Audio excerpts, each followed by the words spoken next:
Assalamualaikum warahmatullahi wabarakatuh. Nama saya Syakira Arifanuria dari kelas 12 IPA 3. Di sini saya akan menjelaskan tentang unsur golongan 8A gas mulia. Bab 1 pendahuluan.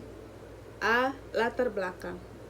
Di abad ke-18 Masehi, Carl Fesdis mengemukakan teori komponen yang inert atau lamban di udara yang sekarang disebut dengan gas mulia.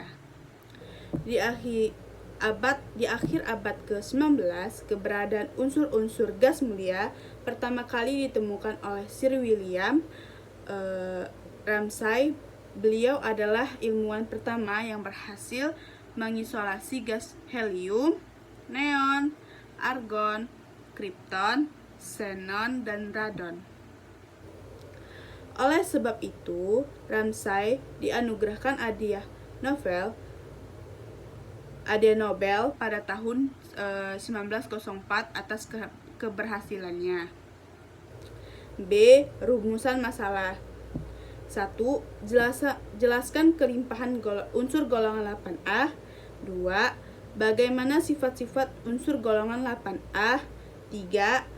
Bagaimana reaksi pembuatan unsur golongan 8A.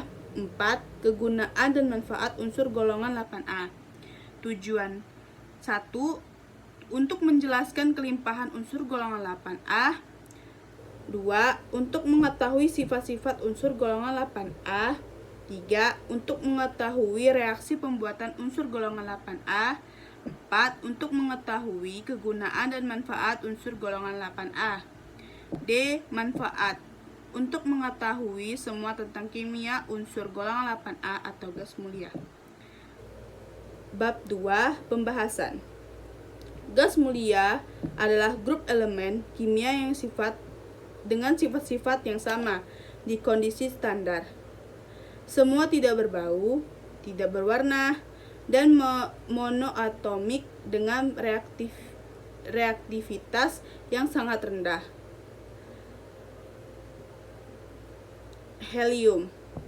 Helium biasanya terpisah dari gas alami, dan radon biasanya diisolasi dari penguraian radioaktif dari elemen radium yang terurai.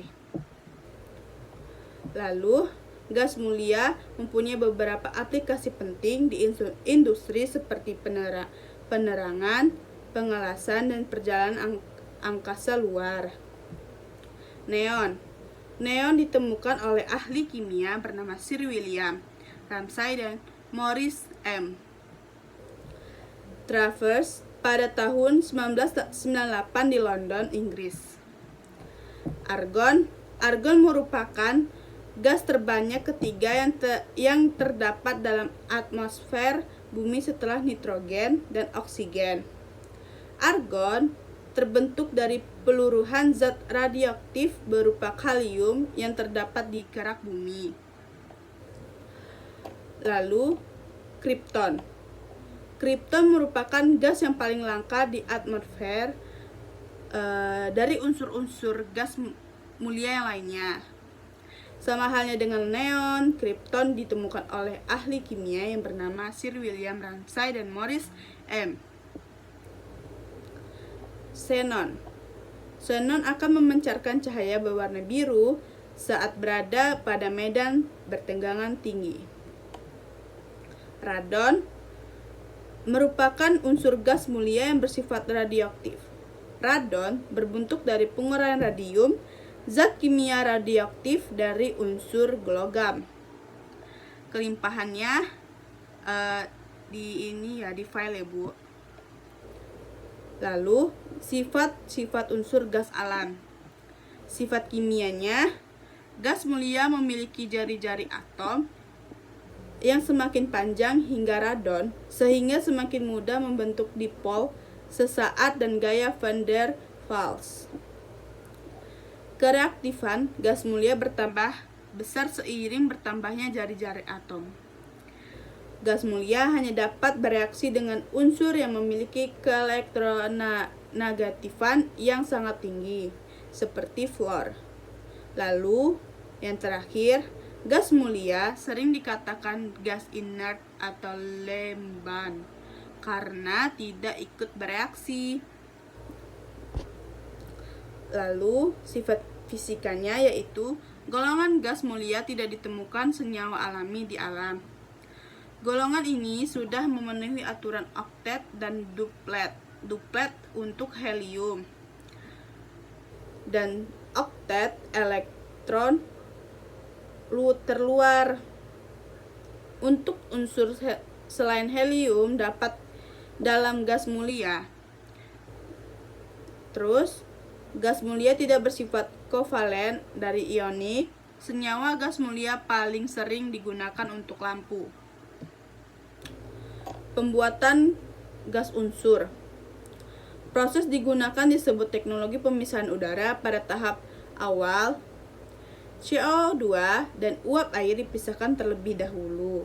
Kemudian udara dilembunkan dengan pemberian tekanan 200 atm diikuti pendinginan cepat. Sebagian besar udara akan membentuk fase cair dengan kandungan gas yang lebih banyak, yakni 60% gas mulia, sisanya 30% dan 10%. Lalu sisa udara yang mengandung He dan Ne tidak mengembun karena titik didih kedua gas tersebut sangat rendah. Selanjutnya Ar, Kr, dan Xe dalam udara cair dipisahkan menggunakan proses antara lain proses adsorpsi sama proses distilasi fraksional. Lalu kegunaan unsur gas ini, helium digunakan untuk di magnetic resonansi imaging atau MRI. Tetap bertambah jumlahnya sejalan dengan ditemukannya banyak kegunaan mesin di bidang kesehatan. Lalu argon digunakan las titanium pada pembuatan pesawat terbang atau roket.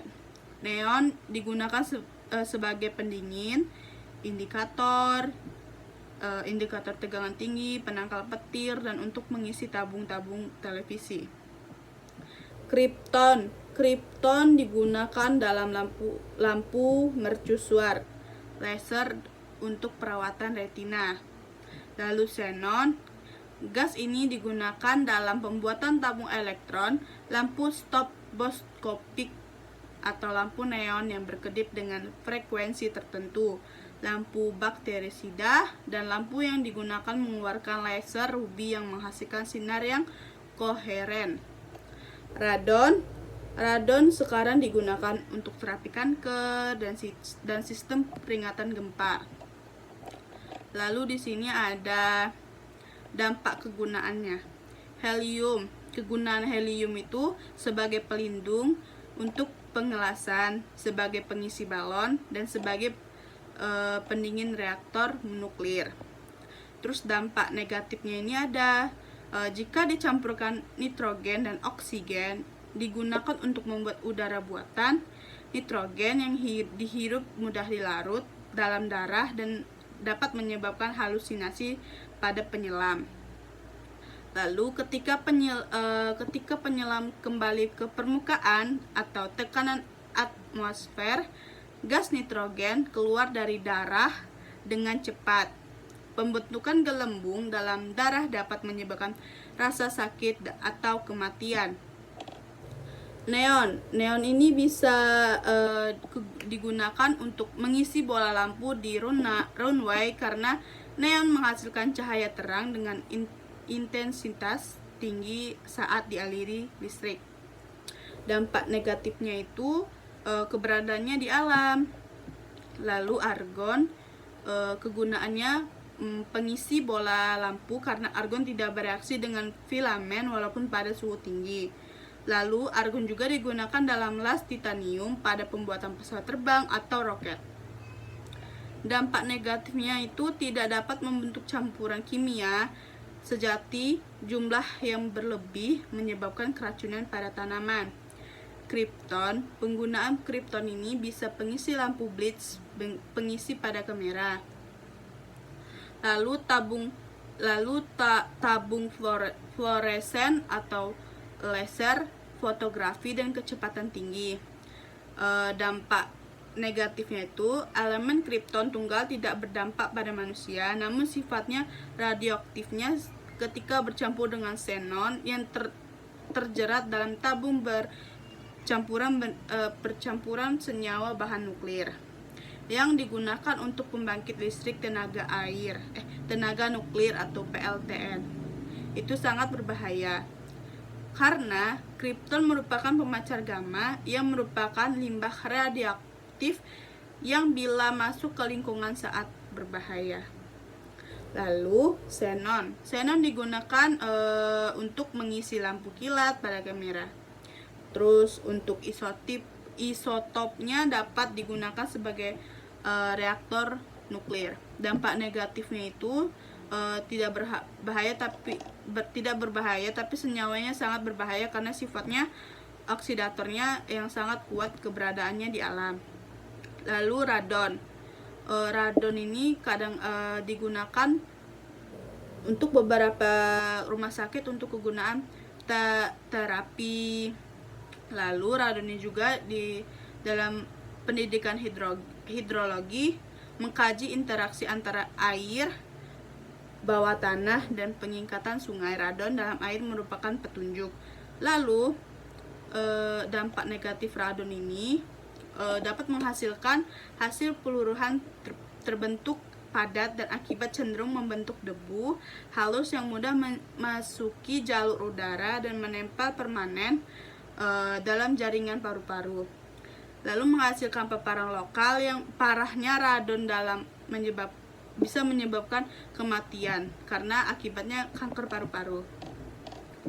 Lalu kesimpulannya adalah gas mulia adalah unsur-unsur yang terdapat golongan 8A yang memiliki kestabilan yang sangat tinggi dan sebagian ditemukan di alam dalam bentuk monoatomik karena sifatnya stabil. Disebut mulia karena unsur-unsur ini sangat stabil berupa gas pada suhu ruang yang bersifat inert atau sukar bereaksi dengan unsur lain.